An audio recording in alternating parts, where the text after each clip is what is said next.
परमेश्वर जी की काल से वार्ता। जब परमेश्वर ने सर्व ब्रह्मांडों की रचना की और अपने लोक में विश्राम करने लगे, उसके बाद हम सभी जीवात्माएं काल के ब्रह्मांड में रहकर अपना किया हुआ कर्म दंड भोगने लगे और बहुत दुखी रहने लगे। सुख व शांति की खोज में भटकने लगे और हमें अपने निज घर सतलोक की याद सताने लगी तथा वहां जाने के लिए भक्ति प्रारंभ की। किसी ने चारों वेदों को कंठस्थ किया तो कोई उग्र तप करने लगा और हवन यज्ञ ध्यान समाधि आदि क्रियाएं प्रारंभ की, लेकिन फिर भी निज घर सतलोक नहीं जा सके, क्योंकि उपरोक्त क्रियाएं करने से अगले जन्मों में अच्छे समृद्ध जीवन जैसे राजा महाराजा, बड़ा व्यापारी, अधिकारी, देव महादेव, स्वर्ग महास्वर्ग आदि को प्राप्त होकर वापस लख 84 भोगने लगे। बहुत परेशान रहने लगे और परम पिता परमेश्वर से प्रार्थना करने लगे कि हे दयालु, हमें अपने निज घर का रास्ता दिखाओ। हम हृदय से आपकी भक्ति करते हैं, आप हमें दर्शन क्यों नहीं दे रहे हो? हम सभी जीवों की पुकार सुनकर कबीर परमेश्वर अपने निज घर सतलोक से जोग जीव का रूप बनाकर काल लोक में आए। तब 21वें ब्रह्मांड में जहाँ काल का निज घर है, वहाँ पर तपतशिला पर जीवों को भूनकर सूक्ष्म शरीर से गंध निकाला जा रहा था। परमात्मा के पहुँचने के बाद उन जीवों की जलन तुरंत समाप्त हो गई। उन्होंने परमेश्वर को देखकर कहा कि हे पुरुष, आप कौन हो? आपके दर्शन मात्र से ही हमें बड़ा सुख व शांति का आभास हो रहा है। फिर जोगजीत रूप में परमेश्वर ने बताया कि मैं पार ब्रह्म परमेश्वर कबीर हूँ। आप सब जीव मेरे लोक से आकर काल ब्रह्म के लोक में बस गए हो। यह काल रोजाना 1 लाख मानव के सूक्ष्म शरीर से गंध निकाल कर खाता है और बाद में नाना प्रकार की योनियों में दंड भोगने के लिए छोड़ देता है। तब वे जीवात्माएं कहने लगी कि हे दयालु परमेश्वर, हमें इस काल की जेल से छुड़वाओ। परमेश्वर ने बताया कि यह ब्रह्मांड काल ने 3 बार भक्ति करके मेरे से प्राप्त किए हुए हैं, और जो आप यहाँ सब वस्तुओं का प्रयोग कर रहे हो, ये सभी काल की हैं, और आप सब अपनी इच्छा से यहाँ घूमने के लिए आए हो। इसलिए अब आपके ऊपर काल ब्रह्म का बहुत ज्यादा ऋण हो चुका है, और यह ऋण मेरे सच्चे नाम के जाप के बिना नहीं उतर सकता। जब तक आप ऋण मुक्त नहीं होते, तब तक आप काल ब्रह्म की जेल से बाहर नहीं जा सकते। इसके लिए आपको मुझसे नामोपदेश लेकर भक्ति करनी होगी, तब मैं आपको छुड़वा कर ले जाऊंगा। यह वार्ता चल ही रही थी कि तभी वहाँ काल ब्रह्म प्रकट हो गया और उसने बहुत क्रोधित होकर परमेश्वर के ऊपर हमला बोल दिया। उसी समय परमात्मा ने अपनी शब्द शक्ति से उसको मूर्छित कर दिया। फिर कुछ समय बाद वह होश में आया तो परमेश्वर के चरणों में गिरकर माफी मांगी और बोला कि आप मुझसे बड़े हो, मुझ पर कुछ दया करो और यह बताओ कि आप मेरे लोक में क्यों आए हो। तब परमात्मा ने काल पुरुष को बताया कि कुछ जीवात्माएं भक्ति करके अपने निज घर सतलोक में वापस जाना चाहती हैं।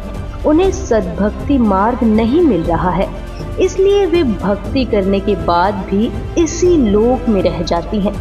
मैं उनको सद्भक्ति मार्ग बताने के लिए और तेरा भेद देने के लिए आया हूँ कि तू काल है, 1 लाख जीवों का आहार करता है और 1.25 लाख जीवों को उत्पन्न करता है तथा भगवान बनकर बैठा है।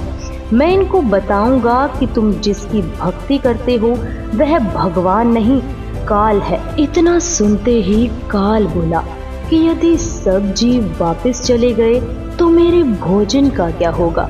मैं भूखा मर जाऊंगा। इसके बाद काल ने परमेश्वर से प्रतिज्ञा करवाकर कुछ सुविधा मांगी।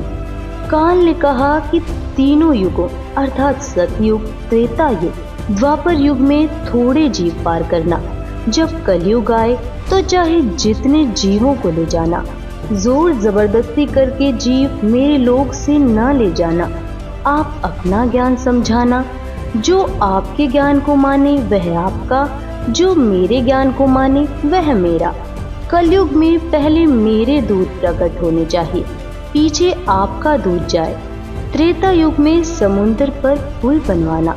उस समय मेरा पुत्र विष्णु रामचंद्र रूप में लंका के राजा रावण से युद्ध करेगा, समुद्र रास्ता नहीं देगा। द्वापर युग में बौद्ध शरीर त्याग कर जाऊंगा।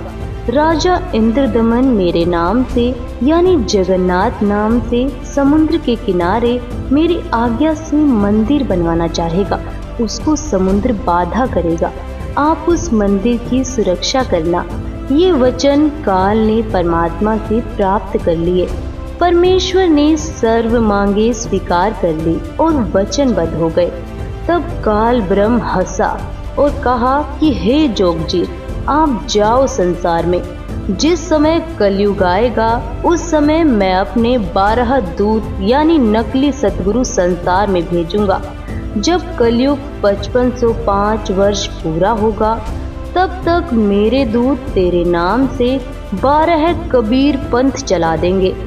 कबीर जी ने जोगजीत रूप में काल ब्रह्म से कहा था कि कलयुग में मेरा नाम कबीर होगा और मैं कबीर नाम से पंथ चलाऊंगा।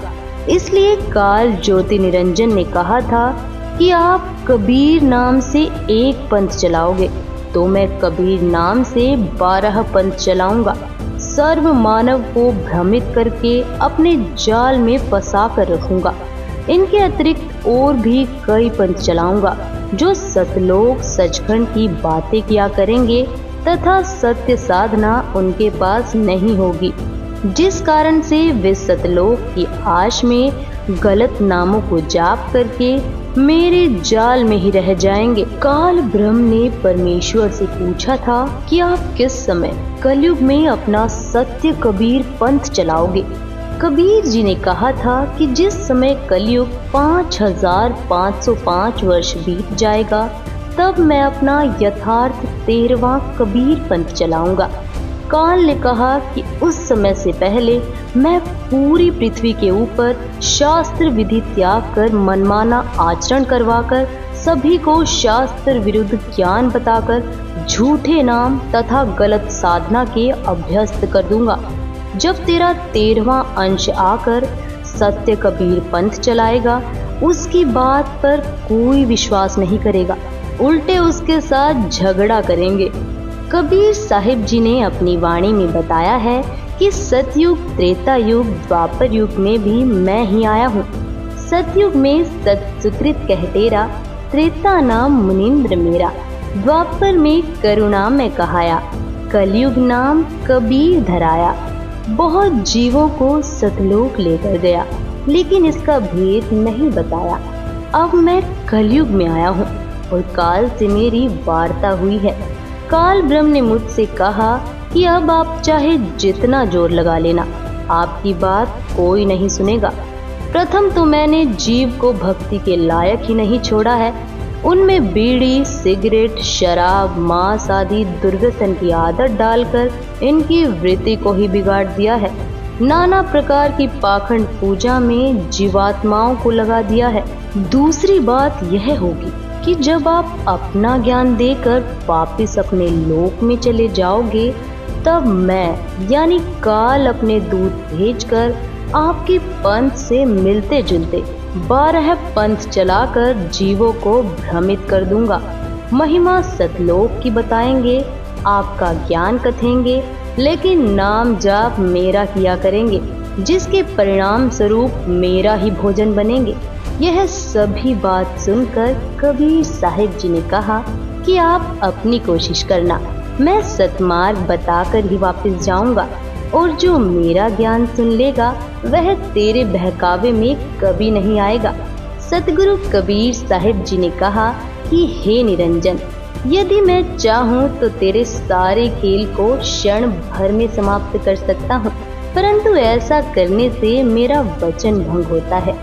यह सोचकर मैं अपने प्यारे हंसों को यथार्थ ज्ञान देकर शब्द का बल प्रदान करके सतलोक ले जाऊंगा और कहा कि सुनो धर्मराया, हम शंखो हंसा पद परसाया, जिन लेना हमरा परवाना, सो हंसा हम किए अमाना। कबीर जी को पता था कि जब कलयुग के 5505 वर्ष पूरे होंगे, यानी सन 1997 में, तब शिक्षा की क्रांति लाई जाएगी, सर्व मानव अक्षर ज्ञान युक्त किया जाएगा। उस समय मेरा दास सर्व धार्मिक ग्रंथों को एक से समझकर मानव समाज के रूबरू करेगा।